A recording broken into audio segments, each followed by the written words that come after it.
Ok, donc à nouveau un webinaire Syntrax, donc cette fois-ci sur le thème de la facture électronique, qui va devenir obligatoire pour les fournisseurs de l'État à partir de 2017. Il sera présenté par moi-même, Émilie, chargée de marketing chez Syntrax, et Jean-Philippe, ingénieur commercial. Voilà, bonjour à tous. Donc c'est un sujet que je présente aussi avec Émilie parce que certains de mes contacts m'ont posé la question par rapport à ces obligations et il manquait en fait d'informations. Et puis il n'était pas clair par rapport à l'obligation, savoir si c'était aux organismes publics de fournir cette facture ou alors si c'était les organismes publics qui devaient recevoir cette facture. Voilà, donc Voilà, on on va va essayer de rendre clarifier. tout ça un petit peu plus clair. La présentation durera entre 15 et 20 minutes. Voilà, ça dépendra des questions, donc posez-le au fur et à mesure. Soit on y répondra au fil de l'eau, soit on prendra du temps à la fin pour le faire.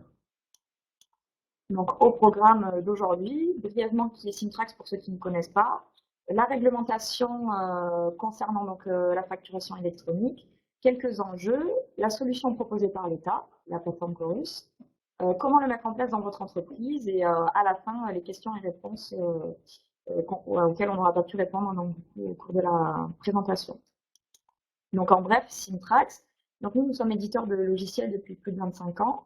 On est spécialisé dans la business intelligence et la gestion documentaire, donc ce qui va être le thème d'aujourd'hui. On a 3000 clients dans le monde et 6 bureaux. Donc 2 aux États-Unis, Boston et Los Angeles, un à Londres, un en France à Nîmes d'où on fait cette présentation, un en Allemagne et un en Inde à Mumbai. Au fil des ans, on a développé 4 partenariats technologiques avec des grands noms du monde de l'IT, Microsoft, SAP, IBM et Oracle afin d'assurer que nos solutions soient compatibles à toutes vos applications. Donc voilà pour la petite présentation de Syntrax.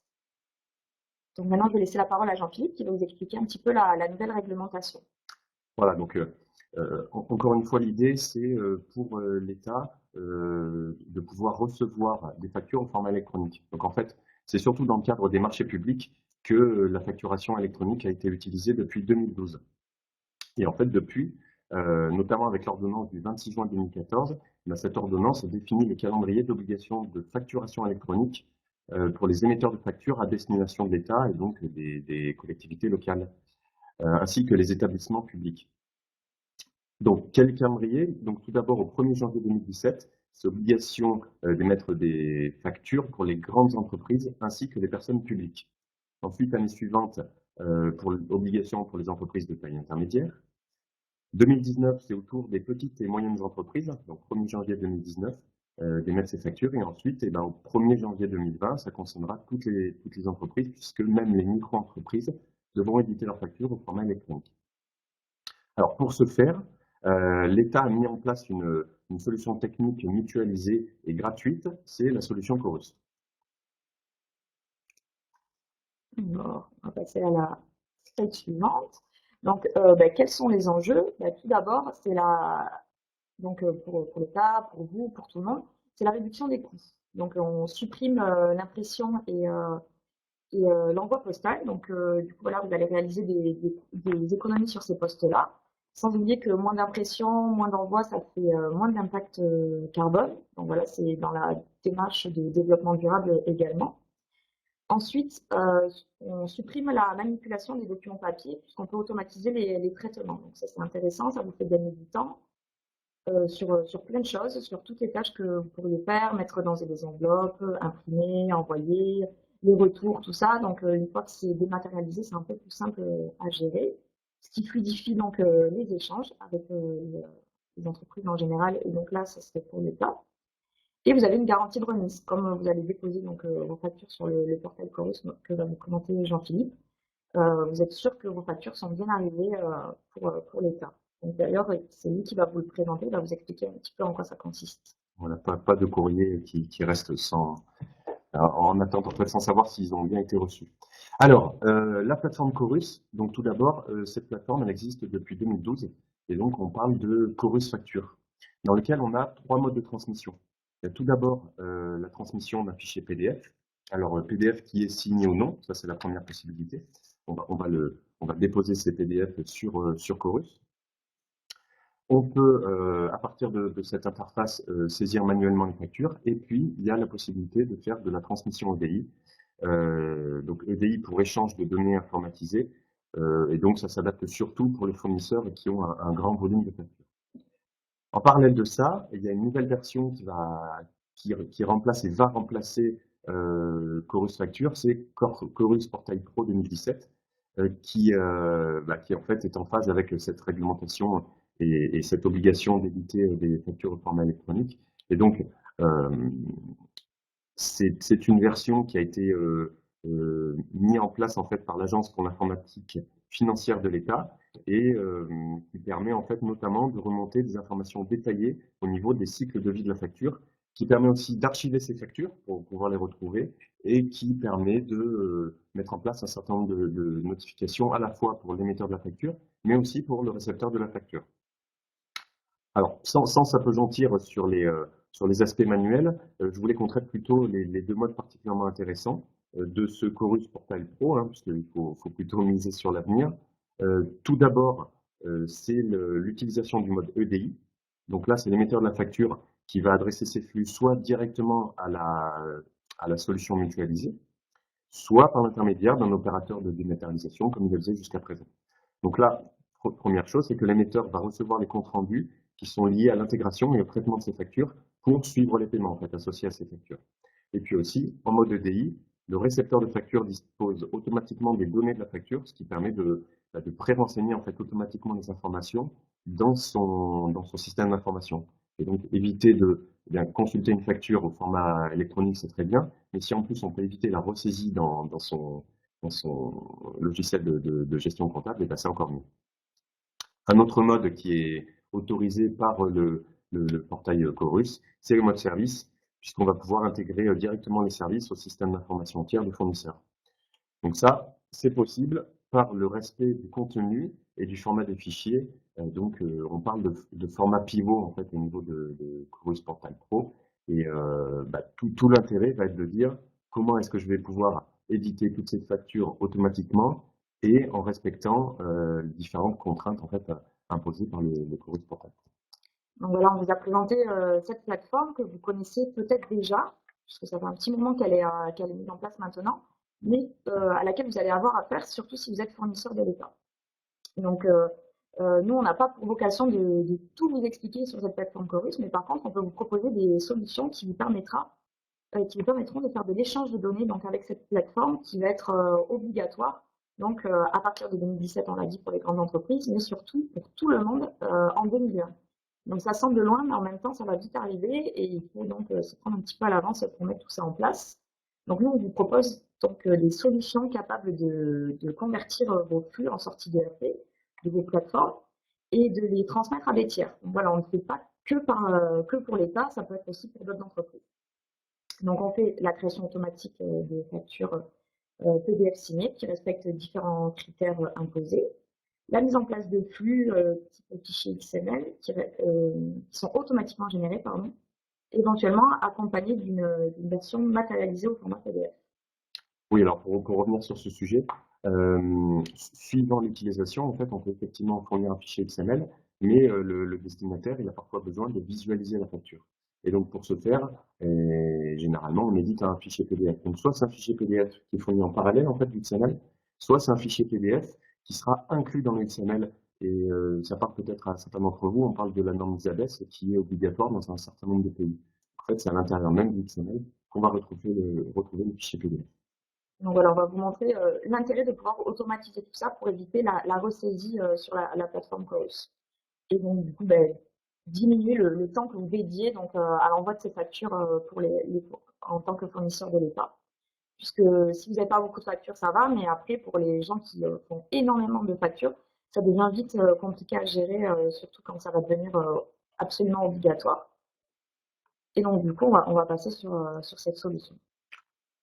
Voilà, donc là, on a essayé de synthétiser un petit peu comment ça pourrait être mis en place côté fournisseur, c'est-à-dire le fournisseur qui émet des factures, alors qui certes émet des factures peut-être auprès d'établissements publics. Donc en fait, c'est ce qu'on voit en bas du slide par l'intermédiaire de la plateforme Chorus.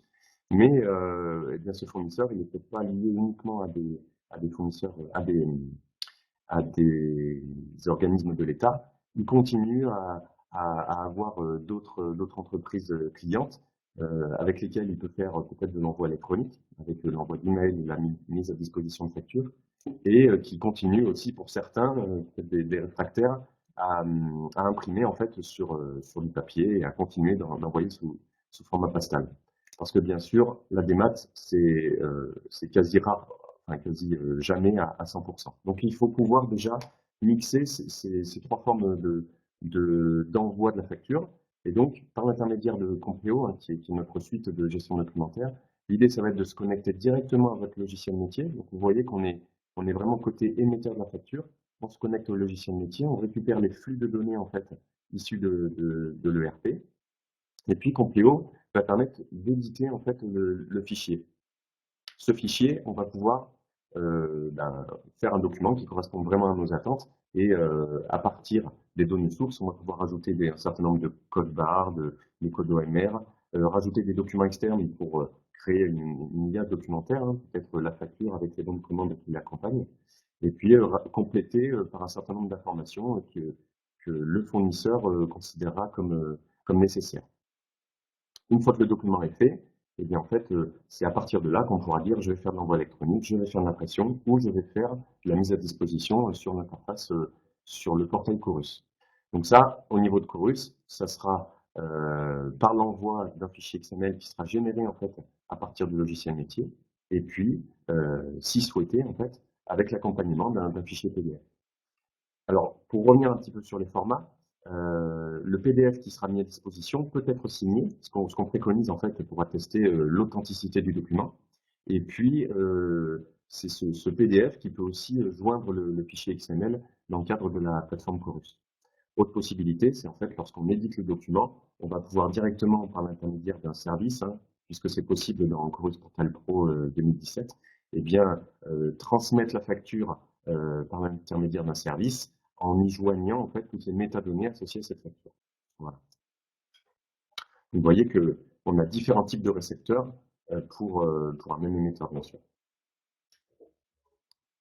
On va vous présenter, donc là c'était lié donc à cette facturation électronique. On va vous présenter juste en quelques mots notre solution qui fait bien autre chose que la facture électronique.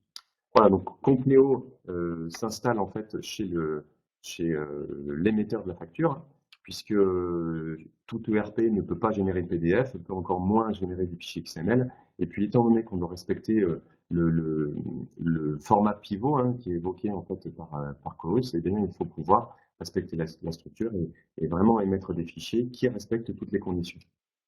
Donc Compléo sait faire tout ça. Il sait aussi faire la distribution multicanal. Donc j'ai parlé d'impression centralisée tout à l'heure. Et puis il va aussi permettre de faire de l'archivage électronique. Alors archivage électronique en interne, hein, puisque Chorus par exemple, ça serait un archivage sur une plateforme distante, accessible par exemple par les clients. Mais on a aussi dans certains cas la volonté de retrouver toutes ces factures et puis tous les autres documents. Hein, ça peut être des fiches de paye, ça peut être toute forme de documents qu'on va mettre à disposition sur un espace au sein de l'entreprise en interne. Voilà, donc ça c'est les différentes possibilités de Compléo et donc la dématérialisation de factures, la facturation électronique sont des exemples de mise en œuvre. Voilà, alors deux liens, j'ai souhaité les mettre ici en fait simplement pour les personnes qui vont télécharger le fichier puissent retrouver ces liens. À partir de ces liens, vous aurez accès en fait à un certain nombre de documents PDF qui précisent en fait réellement comment ça doit se passer par rapport à la mise en place des fichiers, qui vont expliquer un petit peu tout ça. Donc deux liens intéressants à conserver si le sujet de la démat dans le public vous intéresse. Est-ce que vous avez des questions? Donc c'est le moment, on va y répondre. Si vous avez le temps d'ailleurs, n'hésitez pas à vous inscrire à notre chaîne Webikeo. On fera d'autres webinaires sur le sujet de la dématérialisation. On a aussi des webinaires sur le sujet de la business intelligence, mais ceux qui vont arriver, c'est la dématérialisation puisque c'est vraiment important, sachant que ça va être, il va y avoir aussi une obligation de réception des factures électroniques suite à la loi Macron qui est en train d'être mise en place. Donc voilà, c'est un sujet qui va concerner tout le monde. Donc c'est le moment de poser vos questions. Voilà. Aujourd'hui, on était volontairement très, très large en fait. Hein. On a peu montré réellement comment ça se passait, mais c'était vraiment pour aborder le sujet et le cas particulier de l'obligation vis-à-vis de l'État. Peut-être que le prochain webinaire sera un peu plus concret sur eh bien, comment générer ces fichiers PDF, ces fichiers XML et comment les mettre en scène. Donc apparemment, on n'a pas de questions. Ouais, pas mal de participants, mais peu de questions. Bah, du coup, bah, merci de votre attention. Donc nous, on continue les webinaires, donc n'hésitez pas à vous inscrire, à noter ce webinaire s'il vous a plu. Et si jamais vous souhaitez, du coup, avoir une présentation de notre solution pour vous aider à mettre en place cette dématérialisation des factures, bah, n'hésitez pas à nous recontacter, on sera ravis de le faire. Et vous pouvez aussi télécharger gratuitement notre logiciel sur notre site internet. Voilà, prochain webinaire, c'est dans 2 semaines, le jeudi 28 avril, présenté par Émilie et un collègue, et qui concerne plutôt la partie décisionnelle, en fait, au sein des entreprises. Merci de votre participation. À bientôt. À bientôt.